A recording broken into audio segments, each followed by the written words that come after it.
When I first met Clara, she was the light in every dark room I walked into. Her laughter used to make everything feel right, even on my worst days.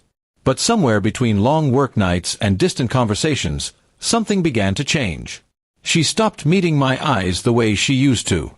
Her smile felt practiced, and her phone suddenly became more interesting than our dinner table talks. I told myself it was stress, but deep down, I already knew something or someone had come between us.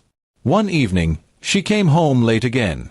Her perfume wasn't the one she usually wore, and her hair was done as if she'd just come back from a date. I didn't say anything. I just watched her hang her coat, avoid my eyes, and quietly whisper that she was tired.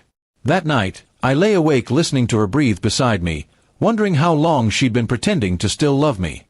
The silence between us was heavier than any argument could have been.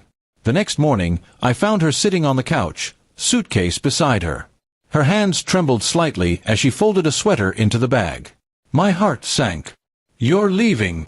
I asked, though I already knew the answer. She didn't look up. "I can't do this anymore, Mark," she said softly. "I don't even know who we are now." Every word hit me like a punch, but I didn't try to stop her. Maybe part of me believed she'd already left long before that moment. I wanted to ask her about the messages I'd seen flashing across her phone, the one she thought I hadn't noticed. I wanted to ask if he was the reason she was walking away. But what was the point? Accusing her would only push her further. So I just stood there, watching her zip the bag, each motion closing the door on our life together. When she finally turned to face me, her eyes were red but steady. "You deserve someone better, Mark," she whispered. That sentence stung more than any confession could have. I swallowed hard and nodded, pretending to accept it, even though my chest felt like it was collapsing in on itself. She picked up her suitcase and started walking toward the door. I knew if I didn't say something, that would be the last time I'd ever see her. I searched for words, anything that might make her remember us, the laughter, the love, the small promises we once lived by. But everything sounded weak in my mind. Until suddenly, 3 words rose in my throat, raw and real. "Come home, Clara." She stopped. Her hand froze on the doorknob. For a long moment, she didn't move. I could see her shoulders shake slightly as if the weight of all our memories had just landed on them. Slowly, she turned around.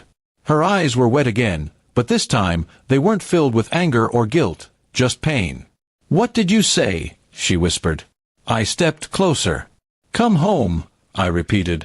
"Not to this house, not to me, but to us. To what we were before the lies, before the distance. Come home to the truth, whatever it is. I'll listen. I'll fight for it if you will." She dropped the suitcase. Tears rolled freely down her cheeks now. She covered her mouth with her hand as if holding back a sob. "You don't hate me?" she asked, voice cracking. I shook my head. "I did, for a moment," I admitted. "But love doesn't end in hate. It ends in silence, and I'm not ready for silence yet." She walked toward me slowly, unsure, broken. When she finally reached me, she fell into my arms like someone returning from a long storm. For the first time in months, she didn't pull away. We stood there for what felt like forever, 2 people too damaged to know how to fix it, but unwilling to stop trying. Over the next few weeks, everything was fragile. There were confessions about where she'd gone, who she'd met, and how she'd realized that what she was looking for wasn't out there. It had been beside her all along, just neglected and bruised. I listened, sometimes in anger, sometimes in grief, but always with love. Because those 3 words, "Come home, Clara," weren't a plea. They were a promise that I wouldn't give up on her easily. Rebuilding wasn't simple. Trust once cracked doesn't heal overnight. There were days we barely spoke, and nights I still questioned if she truly meant to stay. But every time doubt crept in, she'd squeeze my hand and whisper, "I'm home." And those 2 words became our anchor.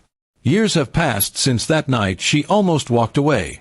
Sometimes we still argue, sometimes the old shadows return. But we've learned to talk before silence wins again.